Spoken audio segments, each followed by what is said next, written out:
à tous. Nous allons lire un verset du Srimad Bhagavatam, chapitre 4,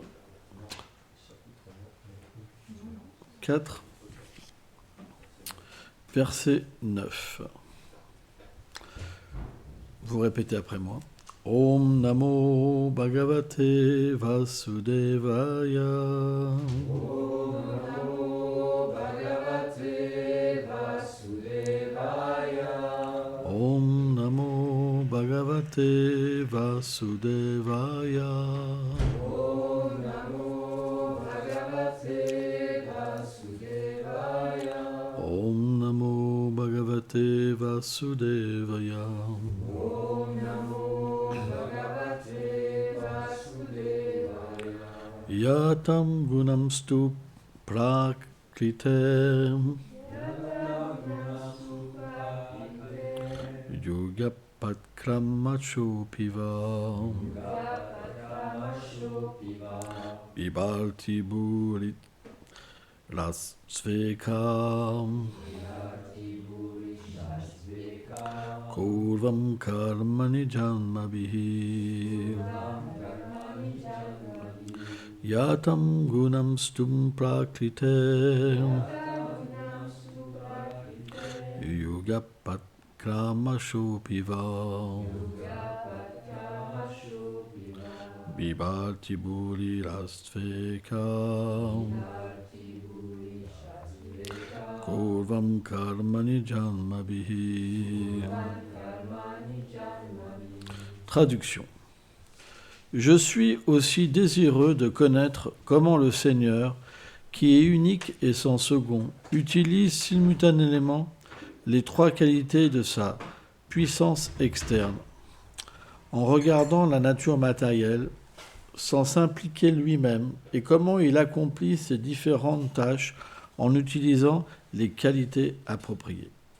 Commentaire. Le Seigneur se manifeste en de nombreuses formes, uniques, afin d'accomplir ses divertissements. Srila Vishwanath Chakravarti Thakur dit, en tant que le Purusha, il active avec son regard les modes de la nature matérielle et les maintient sans être contaminé par eux. Il maintient également ces modes matériels par l'apparition d'entités vivantes comme Brahma, Maharishi et d'autres. Le Seigneur fait-il cela graduellement par étapes? Comment soutient-il les modes matériels?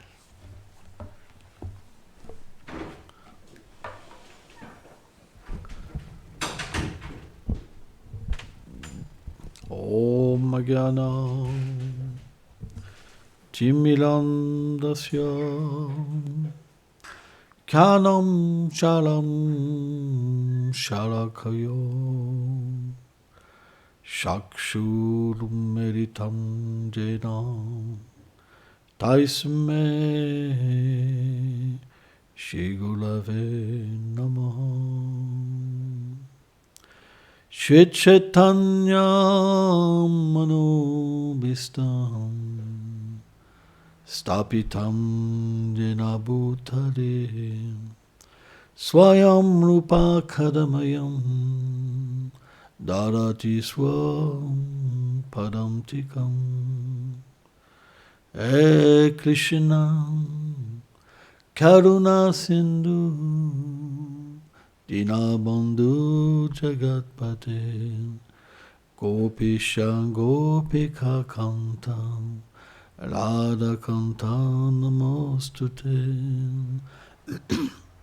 Tapta Kanchana Golangi Radhe Vrindavaneshvari Brichamanu Sutte Devi Pranamami Hari Priye Jaya Shri Krishna Chaitanya Prabhu Nityananda Shri Advaita Kadada Shivasadi Kaur Bhaktavinda Hare Krishna Krishna Krishna Hare Hare Hare Rama Rama Rama Hare Hare Vrindaye Tulasi Devaye Priyaye Keshavasacha Krishna Bhakti Prati Devi Satyavatya Namo Namah Vanchakalpatarubhyacha Kripa Sindhu Bhyaevacha Patitanam Pavanebhyo Vaishnavebhyo Namo Namaha Namam Vishnu Padaya Krishna Prestaya Bhutare Srimate Bhaktivedanta Swamina Iti Namine Namaste Sarasvati Devi Kaulavani Pracharine Nirveshesha Sunyavadi Prachatyari Shatarine.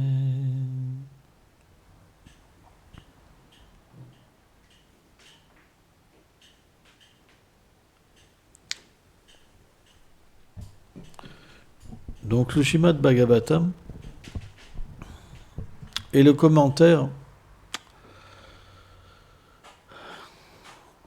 du Vedanta Sutra. Et le Vedanta Sutra est la conclusion de Srila Vyasadeva qui a compilé toutes les écritures en fait védiques. Le Seigneur vient sous la forme de Vyasadeva pour mettre sous écrit toutes les conclusions qui sont authentiques concernant sa personne, dans cet âge de Kali, qui est un âge où les êtres vivants ont une mémoire très petite et très peu de qualité. Ils sont toujours perturbés par le mental. Ils vivent très peu d'années. Donc, il a mis sous écrit pour que les êtres puissent avoir un bénéfice. Parce que tout ce qui concerne le Seigneur, comme le Seigneur est transcendantal et au-delà de la nature matérielle, il est éternel, tout ce qui concerne le Seigneur n'est pas différent de lui. Donc lorsqu'on rentre en contact à travers ses gloires, on peut éveiller notre nature éternelle. Dans la Bhagavad Gita, différents versets expliquent que nous sommes différents du corps et que nous sommes l'âme. Et donc, tant que nous sommes conditionnés par la nature matérielle, nous nous identifions à quelque chose qui ne dure pas très longtemps, juste un instant en fin de compte. La vie, elle passe très vite. Par exemple, Mathieu, tu as quel âge ? 40 ans. Ça fait 40 ans qu'il vit. Donc s'il doit vivre jusqu'à 90 ans, il lui reste 50 ans dans ce corps. Mais l'être vivant, il est éternel. Et c'est ça qui est important de comprendre. C'est qu'on doit trouver un moyen pour trouver notre éternité. Par exemple, l'âme, elle est composée de 3 éléments principaux, Sat, Chit, Ananda. Sat, ça se rapporte à l'éternité. Chit, à la connaissance transcendantale, et Ananda, à la félicité. Si on regarde bien et qu'on analyse, personne ne veut mourir. Personne même ne pense à la mort. Les jours passent, à chaque instant nous mourrons, mais nous ne pouvons pas concevoir que nous mourrons. Donc, c'est une preuve qu'on est éternel. Personne ne veut être idiot. Tout le monde veut la connaissance. Et tout le monde cherche l'amour. Parce que c'est la nature de l'âme de chercher l'amour. Mais dans cette condition matérielle, c'est très difficile de trouver l'amour. Et quand on trouve l'amour, c'est quelque chose de très petit. Et c'est toujours altéré par une cause. Par exemple, les êtres vivants se mettent en couple et ça dure un moment, le temps qu'ils soient satisfaits de l'un et l'autre. Une fois qu'il n'y a plus la même satisfaction, plus le même but, alors ils se séparent. Mais l'amour, il ne peut pas avoir de séparation. Et même si les êtres, ils s'entendent bien pendant toute une vie, au moment de la mort, ils doivent se séparer. Donc ça ne peut pas être l'amour. L'amour, il doit être éternel pour être vraiment l'amour. Et il doit être rempli de connaissances sur quelque chose qui nous permet naturellement de méditer et d'accroître l'amour. C'est pourquoi la conclusion des Écritures, c'est que l'amour préma ne peut être expérimenté avec la source de l'amour, qui est Dieu. C'est pourquoi un des noms principaux du Seigneur, c'est Krishna. Krishna, ça veut dire l'infiniment fascinant. Pourquoi ? Parce que cet objet d'amour, il peut nous fasciner éternellement et toujours plus à chaque instant. C'est pourquoi, à un moment, lorsqu'on vit dans le monde matériel, on devient fatigué. On cherche un moyen de trouver cet amour. Et on expérimente qu'à travers les êtres humains, c'est très difficile. À travers les animaux, c'est très limité. Tout est limité. Bien qu'un animal, ça puisse avoir un abandon envers le maître, son amour, il est aussi limité. Parce que sa conscience est limitée. Donc, bien qu'on puisse avoir des objets où on puisse mettre notre affection, ça n'empêche pas qu'on souffre d'un manque d'amour.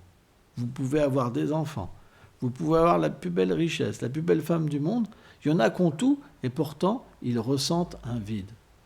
Moi, j'ai un peu étudié la vie d'acteurs ou de chanteurs professionnels très connus, comme Aretha Franklin, plein de personnes, Claude François, Edith Piaf, etc., etc., ou des acteurs comme Alain Delon.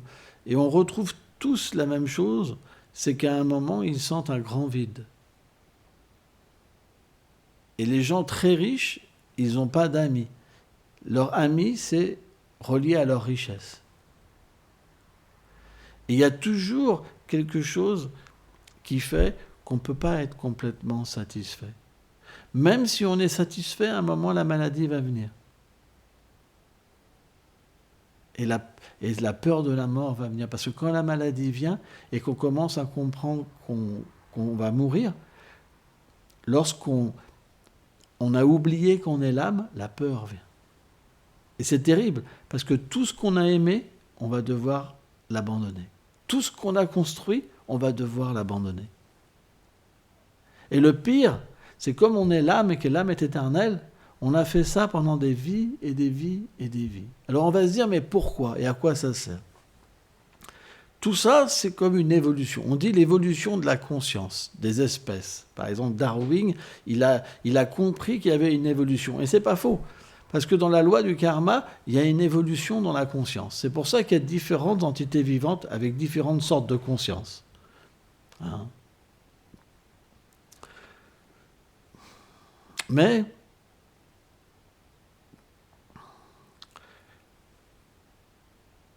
l'humain, il a une conscience supérieure de l'animal dans le sens qu'il peut comprendre Dieu.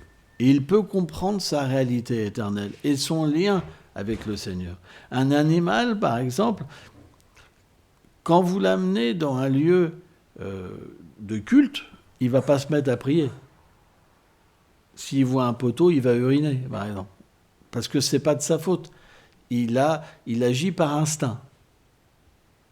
C'est pour ça qu'un animal, il ne subit pas la loi du karma. Parce qu'il agit par instinct. Il va manger, il va se défendre, il va dormir, hein, il va s'accoupler. Mais la réalisation spirituelle, vous ne pouvez pas donner un japa, un chapelet à un chien pour qu'il chante. Il ne va pas savoir faire. Ou alors, même si vous lui montrez, il va comment dire,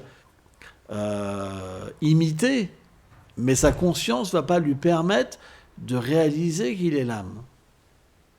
Un singe, par exemple, s'il s'associe avec un être humain, hein, vous les voyez, ils font semblant de cloper, par exemple, marcher, s'habiller, boire un coup, mais c'est de l'imitation, vous comprenez ?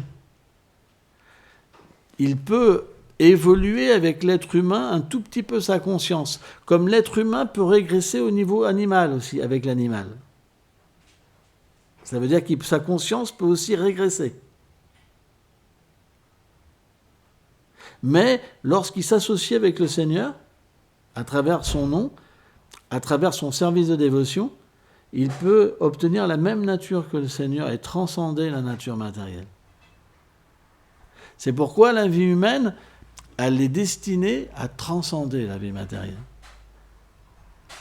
Par exemple, dans cette teneur et portée, c'est expliqué que la nature matérielle, elle existe par l'effet des trois gunas, des trois modes, l'ignorance, la passion et la vertu. Ces trois influences, ils imprègnent toute chose. C'est pourquoi un animal, par exemple, est plus influencé par l'ignorance. Certains plus par la passion et certains plus par la vertu. Mais il y a quand même toujours l'ignorance qui prédomine. Par exemple, une vache, elle va être influencée par la vertu. C'est l'animal qui est plus influencé par la vertu. Pourquoi ? Parce qu'elle donne le lait à l'être vivant. Quand une vache, par exemple, on s'en occupe correctement et qu'on la protège, le lait qu'elle donne, c'est du nectar. C'est expliqué que c'est comme la religion liquide, le lait. Les 4 piliers de la religion sont inclus dans le lait, ce qui est l'austérité, la pureté, la compassion et la véracité. C'est pour ça que les sages, ils boivent du lait. Et par le lait, quand la vache est bien traitée, le lait suffit pour avoir tous les aliments. Ils boivent que du lait, les sages. Ils boivent rien d'autre. Juste un tout petit peu de lait pour maintenir le corps et l'âme. Et c'est expliqué que le lait, lorsque la vache est protégée, il peut affiner tous les tissus du cerveau pour avoir une intelligence spirituelle. C'est pour ça qu'on considère la vache comme la vertu. Aussi, elle est l'animal que le Seigneur aime beaucoup. Alors, le Seigneur aime beaucoup tous les animaux, mais la vache a une place particulière. C'est pour ça, quand en Inde, vous caressez une vache, vous vous sentez complètement dans la vertu. C'est mystique. Vous touchez une vache et vous vous sentez complètement volé presque. C'est une expérience incroyable. Alors, bien sûr, en Occident, les vaches, comme elles ne sont pas protégées, le lait qu'elles donnent, il est différent en fait. Il peut même être considéré comme du poison. Mais lorsqu'on offre au Seigneur suprême les aliments, on voit par exemple Prahlad Maharaj, il avait reçu de son père, Hiranyakashipu, un gâteau empoisonné pour qu'il puisse le tuer. Mais parce que le Seigneur avait accepté ce gâteau, parce qu'un dévot du Seigneur ne mange jamais de la nourriture qui est souillée. En fait, pourquoi souillée ? Parce que quand on cuisine, on est obligé d'engager des êtres vivants, de tuer. Donc on offre la nourriture au Seigneur pour que les êtres vivants qui ont été engagés, ils puissent évoluer karmiquement, et cette nourriture qui devient libre de karma, donc de réaction matérielle, en plus, comme le Seigneur l'accepte, elle devient spiritualisée. Ça veut dire que la conception de l'aliment change. C'est pourquoi celui-là qui offre, celui-là qui cuisine, il doit le faire pour le Seigneur suprême. Sans ça, le Seigneur n'accepte pas la nourriture. Il ne l'accepte que si elle est faite avec amour et dévotion. Donc, Prahlad, bien qu'il ait mangé un gâteau soi-disant empoisonné, en fait, il n'y avait pas de poison. De la même manière, bien que les aliments sont pleins de pesticides, de tout ça, etc., lorsque vous offrez votre nourriture au Seigneur, si c'est fait vraiment avec la dévotion, alors tout devient spiritualisé et libéré de toute mauvaise chose. Mais, sans ça, le lait qui vient de vaches maltraitées, c'est du poison. C'est pour ça que les gens tombent malades avec ce lait-là. Par contre, vous allez en Inde et vous prenez du lait des endroits où la vache elle est vraiment traitée avec amour, vous obtenez complètement la santé et l'éveil spirituel avec le lait. C'est 2 effets complètement différents. Hein. C'est pourquoi, en tant que Vaishnav, on n'enlève jamais le lait de notre alimentation, parce que le lait, c'est considéré comme l'élément en fait le plus dans la vertu. L'Ayurveda explique ça. L'élément le plus élevé dans la vertu, c'est le lait. Hein. Donc, dans tous les êtres, il y a une part d'ignorance, de passion et de vertu. Le but, c'est d'être situé le plus dans la vertu. Parce que dans la vertu, ça veut dire qu'on peut méditer, qu'on peut comprendre Dieu, qu'on peut comprendre notre nature de l'âme. Lorsque la vertu disparaît et qu'on est trop influencé par la passion et l'ignorance, on est semblable à des êtres qui vivent par instinct, comme l'animal. Ça veut dire qu'on ne se préoccupe plus de la vie spirituelle et on veut simplement manger, boire, s'accoupler, se défendre et dormir. Il n'y a plus de place pour la vie spirituelle. Et c'est vraiment intéressant, c'est qu'on voit la société aujourd'hui, beaucoup de gens n'ont pas de vie spirituelle. Ils ne savent pas pourquoi ils vivent. On a l'impression qu'ils courent, excusez-moi, mais par exemple, moi ça m'est arrivé de vendre des livres spirituels dans la rue, par exemple, et ben quand on essaye d'arrêter les gens disent j'ai pas le temps, tout le monde court. Ils savent même pas pourquoi, ils ont même pas le temps de s'arrêter, même 5 minutes pour réfléchir. Ils sont devant la télé, en plus ils ont un portable,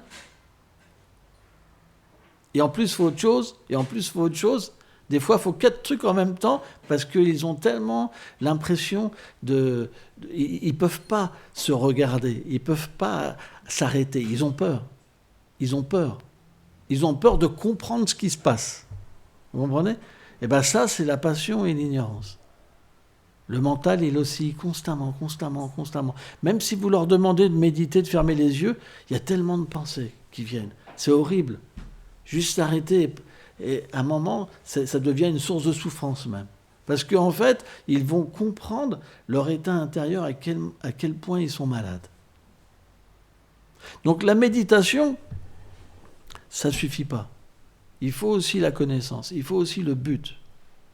En fait, l'être vivant, quand il est contaminé par l'ignorance et la passion, il est plein d'envie, de colère, d'avidité, de convoitise, de folie, d'illusion, de concupiscence. Donc il faut entrer quelque chose à l'intérieur pour purifier tout ça. C'est pour ça qu'on chante le mantra. Hare Krishna, Krishna Krishna, Hare Rama, Rama Rama, Hare Hare, qui sont composés de 3 noms du Seigneur. Hare, ça a 2 significations. Ali ou Allah. Ali, ça veut dire celui qui va dérober, voler toutes les impuretés à son dévot, tous les désirs matériels, toutes les choses qui font des obstacles pour cette réalisation spirituelle. Hala, ça se réfère à l'énergie d'amour du Seigneur. Parce que sans la miséricorde de cette énergie d'amour, on ne peut pas entrer en contact avec lui et le servir. Krishna, ça veut dire le suprêmement fascinant, et l'âme, celui qui se divertit, qui peut véritablement offrir la félicité à tous les êtres vivants. Donc, quand on chante les noms du Seigneur qui ne sont pas différents de lui, on doit avoir une attitude très humble et faire entrer cette vibration pour qu'elle puisse purifier notre être et éveiller notre réalité. Donc, la méditation, ça ne veut pas dire une méditation dans le vide. Ça veut dire qu'on entre en contact avec la vérité absolue et qu'on établit un lien par l'attitude. Et par cette attitude, on devient en fait purifié. Parce que cette vérité, elle est suprêmement pure, pavitram. À partir de là, une fois que l'être est pur, alors il peut méditer constamment sur sa vérité. Et c'est ça qui distingue, c'est ça qui diffère d'une personne dans l'ignorance et d'une personne qui est complètement immergée dans la félicité de l'âme. Ça peut ressembler à des êtres humains pareils, mais pourtant la conscience est complètement différente.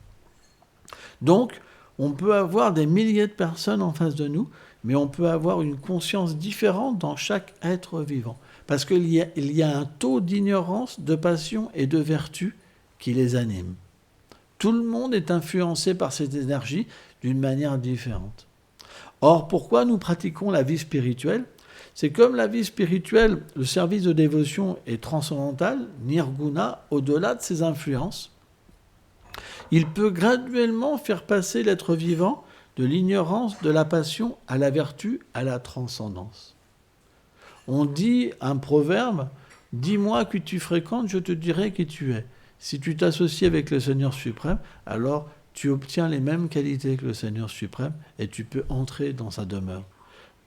C'est pourquoi notre association, elle est très importante. Elle va déterminer la conscience avec laquelle on vit. Et cette association, elle n'est pas si simple, parce qu'elle change aussi selon notre aptitude. Par exemple, quelqu'un peut vivre dans un temple, mais si son attitude n'est pas bonne, il ne s'associe pas convenablement. On s'associe par l'humilité, par le fait de mendier les bonnes qualités. C'est comme ça que les bonnes qualités entrent à l'intérieur. Mais si on a une attitude d'orgueil, de juger nos frères, etc., à ce moment-là, on développe des mauvaises qualités. On ne s'associe pas. En fait, dans ces cas-là, on s'associe avec nous-mêmes. Et on peut même se dégrader. C'est pourquoi l'association, avant tout, elle vient d'une attitude. Plus on est humble, tolérant, respectueux, compassionné, et plus ce résultat vient en nous-mêmes. Or, lorsqu'on respecte la création, les animaux, les plantes, les poissons, les oiseaux, les collines, tout, quand on respecte, parce que ça vient du Seigneur suprême et tout a une relation avec lui, à ce moment-là, le Seigneur est satisfait avec nous-mêmes. Et on peut avoir véritablement une vision du Seigneur suprême. Mais si on n'a pas ce bon respect, le Seigneur reste caché. Le respect, il doit être global pour tout le monde. Pas simplement que pour le Seigneur, et après on fait du mal aux êtres vivants. En tuant les animaux, par exemple, en créant toutes sortes de choses qui vont apporter de la souffrance. C'est très important. On doit vraiment avoir ce bon respect. L'amour de Dieu, cette relation avec le Seigneur, plus elle se fait, plus le respect pour tous les êtres vient. Moi, je me rappelle, par exemple, quand j'étais enfant, j'adorais écraser les fourmis, par exemple. Mais maintenant, si je vois une fourmi, je la laisse passer, avec respect. Parce que je comprends qu'elle a une vie, qu'elle a une conscience, et qu'elle doit être respectée. Parfois, quand je vois, par exemple, ça dépend du temps, mais on peut voir, par exemple, des chenilles. Donc, des limaces, par exemple, sur la route. Qu'est-ce que je fais ? Quand je peux, je m'arrête, je prends une feuille, je mets la limace et je la remets dans un endroit approprié, par exemple. Mais qu'est-ce que je fais en plus ? Je lui chante les saints noms du Seigneur. Parce que quand on chante les saints noms à une limace ou à un être vivant qui a une conscience qui n'est pas développée, au lieu de passer dans tous les cycles d'espèces et d'évoluer jusqu'aux êtres humains, il peut directement, s'il entend le saint nom, avoir une naissance humaine dans sa prochaine vie. Donc on doit aider aussi les êtres d'un niveau spirituel. On doit respecter leur vie, c'est très important, et manger. Ce qui est vital, c'est qu'on doit manger des choses qui sont autorisées, qu'on les offre pour permettre aux êtres qui étaient dans ces aliments de pouvoir évoluer dans leur vie spirituelle, d'avoir un corps humain. On ne mange pas de nourriture avec de la violence. Ça, c'est notre foi. On vit comme ça. Et donc, c'est quelque chose qui est très important. Si on enseigne le bon respect aux êtres, il y aura une harmonie. S'il y a l'harmonie, il y a la vertu. S'il y a la vertu, il y a le bonheur intérieur. S'il y a le bonheur intérieur, la frustration s'en va. Si la frustration s'en va, alors il n'y a plus de division. Il n'y a plus le pauvre sera satisfait, le riche sera satisfait. Parce que l'argent, on le sait, c'est pas ce qui fait le bonheur, parce qu'ils en ont plein, ils sont malheureux. Moi, je vais finir là-dessus, je m'en rappellerai toujours. Je raconte souvent cette histoire, mais à un moment, je travaillais dans un bar, dans un restaurant caviar, avenue Georges V, quelque chose de très cher, hein, vraiment très très cher. Il y avait des bouteilles qui valaient jusqu'à 1500 francs, hein, bouteille de vin. Ouais, Château Lafite, etc., de je sais pas combien de millésimes, etc. Et les gens comme ça, ils achetaient une bouteille juste pour... Ils en laissaient même un fond. Tu vois, c'est ça les gens riches, tu vois, etc. Et donc, il y avait une personne qui était vraiment riche. Je ne me rappelle plus qui c'était, c'est un vieil homme. Et il m'a révélé une fois son cœur en me disant à quel point il était malheureux. Il avait tout ce qu'il voulait, donc il avait des appartes, il avait même un immeuble dans l'avenue Georges V, tout, donc vraiment des gens vraiment riches, hein. Yacht, etc., etc. C'est pas c'est des multimillionnaires, même je sais pas si c'est pas milliardaire, je sais pas. Et il me disait à quel point, en fait, il n'était pas même satisfait avec toute sa fortune. Et moi, comme je viens d'une banlieue avec des HLM, donc quand on est pauvre, on pense que si on a de l'argent, on va être heureux. Et moi, j'étais pas du tout spirituel. Et quand j'ai vu ça, j'ai entendu ça, ça m'a choqué. Ça m'a choqué. Je dis, mais comment c'est possible? Comment c'est possible que des gens comme ça, qui ont tout ce qu'ils veulent, ils peuvent être malheureux? Et là, mon illusion a commencé à tomber. Quand on côtoie, en fait, les gens qui sont riches, on voit à quel point ils sont dégradés aussi. C'est vraiment... Les gens pauvres sont dégradés d'une certaine manière, et les gens riches sont dégradés d'une autre manière. Mais on ne trouve pas véritablement de gens évolués. Il n'y a que dans une spiritualité vraiment authentique qu'on peut trouver des gens pauvres et des gens riches, satisfaits et qui ne sont pas envieux les uns des autres. Sans ça, c'est toujours la bataille. Le riche, il a la haine du pauvre. Non, le pauvre a la haine des riches, et les riches, ils ne veulent pas se mêler à eux. Et dans ce café-là, je me rappelle, j'étais tombé sur une personne aussi qui me disait qu'il n'avait jamais pris le métro de sa vie. Et qu'il se déplaçait qu'en taxi, etc., etc. Et que je lui racontais la vie du métro, comme ça, et il m'écoutait pendant une demi-heure, une heure, comme ça, comme un récit historique, quoi, comme si c'était une découverte. Hein. Ouais, c'est incroyable. Donc il y a plein de gens avec des consciences différentes. Ce monde, il est inconcevable. Chaque personne est différente. C'est pourquoi on devrait véritablement observer, savoir observer et apprendre. Ça, c'est la vertu. En fait, la passion, on va juger. On va commencer à avoir des défauts. On va se dire, ouais, je me suis trompé, lui, il est là, lui. Et on va se faire du mal à nous et aux autres. Parce qu'on aime se glorifier. C'est ça, c'est la critique. Mais dans la vertu, on apprend des autres. On apprend. On en tire toujours une expérience positive. Vous pouvez comprendre à quel point vous êtes dans la vertu en réalisant que toute expérience vous apporte, vous délivre. La passion, c'est différente. Vous allez penser, wow, cette expérience, c'était tellement terrible. Je me suis fait là, et lui. Comprenez? Et là, on se recouvre la conscience d'un truc mauvais. Et puis, on se retrouve coupés des uns des autres de nouveau. On commence à douter, ceci, cela, amis, ennemis, dualité. Mais en fait, la vertu, c'est complètement différent. C'est relié au Seigneur suprême. Et on apprend, à travers les autres, l'action du Seigneur. On ne condamne pas. On apprend. Et on est un serviteur. Par exemple, quand on est dans la passion, on ne veut pas servir. Attends, mais attends, moi je fais tout, toi tu fais rien. Tant que tu te moques de moi. Tu veux un coup de melon. Hein? Mais dans la vertu, on trouve plaisir à servir.